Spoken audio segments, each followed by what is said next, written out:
Ini Bung Karno. Ini Bung Karno. Yang penting Tan Malaka. Itu Hatta, Diponegoro dan sebagainya. Terus yang sini ini sastrawan yang saya suka, dari mulai Nafis, Gunawan Muhammad, Sindunata, sampai ke Seno Gumira, N. Hadimi, dan Umar Khayyam. Terus ini MH, saya lengkap juga. MH, terus Pak Tohari karena itu berderet itu. Satu buku tidak cukup satu buku, pasti saya punya dobelannya dan semua bertanda tangan Pak Tohari. Sampai sana Pak Tohari. Terus ini ada Ahmad Sobari, terus Jenar saya juga suka, Ayu Tami lengkap, terus Kunto Wijoyo lengkap, dan Hamka. Hamka itu saya nabung 1 tahun untuk ke rumahnya di mana? Maninjau. Mas Romangun bapaknya Armin Panis apa ya? Yang katanya dia itu penerjemah bahasa Belanda kalau gitu. Bukan Sanusi ya, itu saudaranya ya? Bapaknya. Nah, saya belum tahu jenengan harusnya nggak tahu. Biasanya lagi nanya kok. Ini punya Hamka kurang ini kayaknya. Apa? Yang terjemahan tafsir Al-Azharnya. Di dalam. Iya. Karena itu salah satu karya momentum Hamka yang menurut saya. Iya. Di penjara dia membuat ini. Iya, betul. Jadi tafsir Al-Azhar itu. Tafsir Al-Azhar. Ada ya? Ada di dalam. Jadi di bawah sini tuh mengenai Nasution itu. Nasution itu punya 21 kronik revolusi. Jadi saya itu mengatakan bahwa tafsir yang paling Indonesia itu ya tafsir dari Hamka. Dan itu karena dibuat di penjara itu. Dan gara-gara difitnah akan membunuh Bung Karno ya. Jadi rumah saya itu buku semana. Buku ini, lemari ini itu lemari yang saya beli dengan harganya yang sangat murah, meskipun sudah kondisinya bagus. Itu dulu tidak ada rak, karena itu aslinya adalah lemari tombak orang Cina. Saya bikin rak-rakan dan saya berjanji itu isinya adalah 400 buku. Jadi nggak pakai rak ya? Awalnya nggak pakai rak, saya bikin rak. Itu isinya 400 buku dan saya berjanji kepada diri saya sebelum saya mati saya akan menulis 400 buku. Dan itu adalah buku yang akan saya wariskan ke anak keturunan saya. Karena anak keturunan saya, anak saya itu hari ini tidak suka baca buku yang saya baca. Jadi saya akan mewariskan buku yang saya tulis. Saya baru menulis hari ini sampai hari ini 175. Jadi masih sekitar 225 lagi. Apakah waktu 20 tahun itu nyampe, kita pasrahkan ke Allah, karena tahun 2007 saya sudah mau mati. Dan doa saya itu meniru Pramudia. Pramudia itu ketika di penjara Bukit Duri, dia bilang bahwa kalau saya sudah tidak ada manfaatnya, besok akan masuk dalam daftar orang yang ditembak mati Belanda. Dan saya juga ketika 13 kali opnam dalam waktu 13 bulan, saya juga berdoa, ini uang saya sudah habis untuk opnam. Kalau hidup saya masih ada manfaatnya, sembuhkan saya. Tapi kalau tidak ada manfaatnya ya sudah, bagaimana lagi. Jadi saya menulis adalah cara saya menjaga kesehatan. Ketika itu uang sisa tabungan saya itu tinggal 4.500.000. Kalau saya berikan ke istri, bulan depan saya opnam, itu sekali opnam saja 5 juta. Masih tombok 500 untuk saya hidup di rumah sakit. Tapi saya bilang ke istri bahwa saya meneliti penangsan itu sejak tahun 2001. Ini sudah 2007. 6 tahun saya meneliti, 500 buku sudah saya baca. Kalau saya mati, siapa yang akan menulis? Anak saya masih TK. Jadi saya bilang ke istri, ini uang 4.500.000, kita ngirit-ngiritnya, saya akan keluar dari pekerjaan, saya akan menulis sejak subuh sampai dengan maghrib, dan kalau ini nanti jadi buku, saya mati tidak penasaran lagi karena sudah 6 tahun meneliti dan punya 1 buku.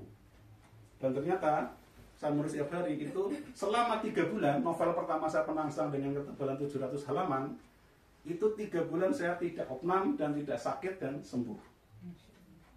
Tabungan habis, pekerjaan tidak ada. Luar biasa. Yuk kita masuk ke sebelah. Tidak masuk ke sana karena ini kendaraan. Ya. Kita Jadi masuk. kalau wakil presiden pertama ngasih buku, ini sudah ada mainan juga ya? Cepat aja, karena mau langsung ke sana. Mau langsung naik. Ini buku-buku yang memperkaya saya. Ini Bung Karno kita taruh di sini untuk di bawah bendera revolusi. Ini buku tentang kartun karena saya kartunis. Ini tentang sedikit budaya Jawa. Ini tentang kartun.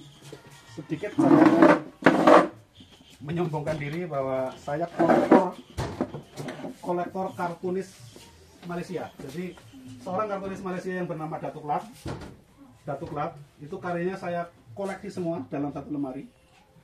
Dan sampai akhirnya ketika saya mencari buku ini tidak ada di online, saya hubungi langsung Datuk Lat. Saya dikirimi langsung oleh Datuk Lat dari Malaysia. Datuk Lat itu adalah kartunis yang dijadikan kayak semacam pujangga negara.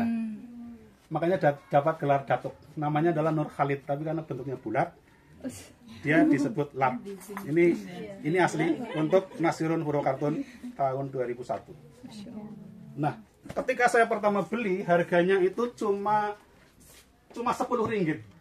10 ringgit itu waktu itu 3.000. Jadi cuma 90.000. Tapi ongkos kirim dari Malaysia ke Solo pada waktu itu 300.000.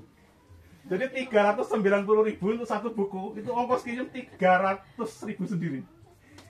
Ini bukunya. Buku-bukunya ini lengkap, dan saya membaca itu di pojok sana. Terus saya berkegiatan kalau lagi ya di sini. Yuk kita ke belakang. Saya ada satu buku yang dari saya 400.000 dari Malaysia. Sama kasus ya. Saya sampai sekarang tidak punya bukunya.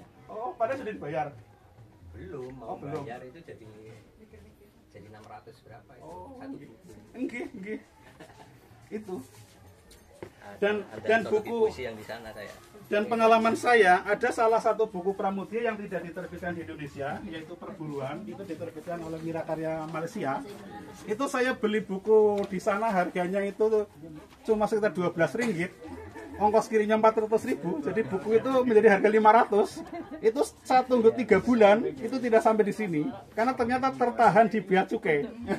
Pramudia itu dianggap menjadi penulis yang komunis karena oleh Bea Cukai itu tidak diizinkan masuk Indonesia. Jadi saya kehilangan 500.000 hanya untuk sekedar buku Pramudia. Tapi kemudian saya punya teman Bea Cukai di Jakarta, saya telepon ke dia langsung bilang, ketemu kepala Bea Cukainya, ketika nanti jenengan ketemu, telepon saya. Nah begitu telepon, ternyata dapatlah jalan bahwa buku-buku yang disita oleh Bea Cukai itu ternyata dibakar oleh negara.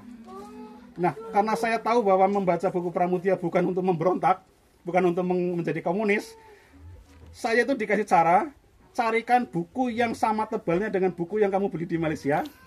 Nanti covernya ditulisi itu buku Pramudia, biar buku itu yang dibakar. Buku aslinya untuk saya ambil. Jadi ternyata saya ditolong oleh pejabat Bea Cukai. Kalau yang jual jujur, ini katanya bekas lori Kalibagor. Lori Tebu Kalibagor. Terus rumah di belakang, ini rumah mainan saya. Daun jendela dan daun pintunya itu. Ini kamu nggak bayarin lagi pengantinan mani. Pegadaian Banyumas. Jadi tahun 1915 enggak. Akhirnya masih tanah bagus, saya dapat 50 tahun. Ini tempat saya baca banget. Jadi kalau saya mumet baca banget, saya kesini dan tempat ini dari saya.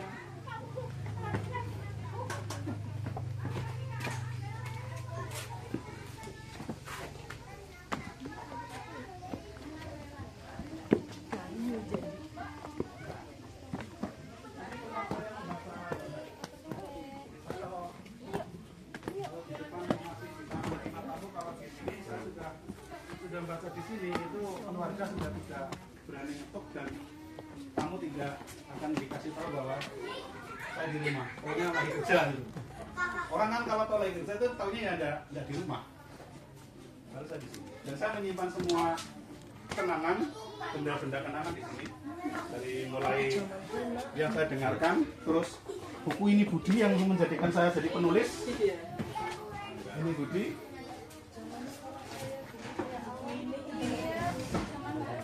Dan semua.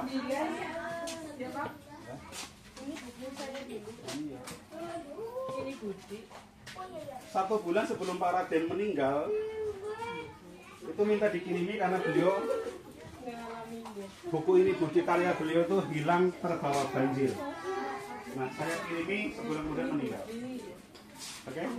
Terus untuk kelompoknya Mbak Novia, silahkan kalian siapkan urutannya. Nanti ini anak-anak sudah saya siapkan untuk membaca nyaring di sini. Ya, jadi nanti Mbak Novia di sini. Di sini anak-anak di sini atau anak-anak di sini ada terserah. Ya. Umi.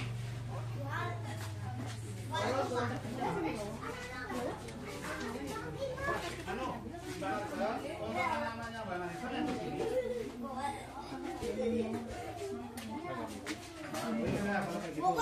Untuk yang anak-anak belum anak-anak terlibat di sini, nanti yang Mbak Nisa ke bawah. Sekarang langsung ke bawah. Ya, jadi buku kertasnya di dalam sana tadi ya. Jangan iya. Kita kan di bawah kan? Iya, kan ke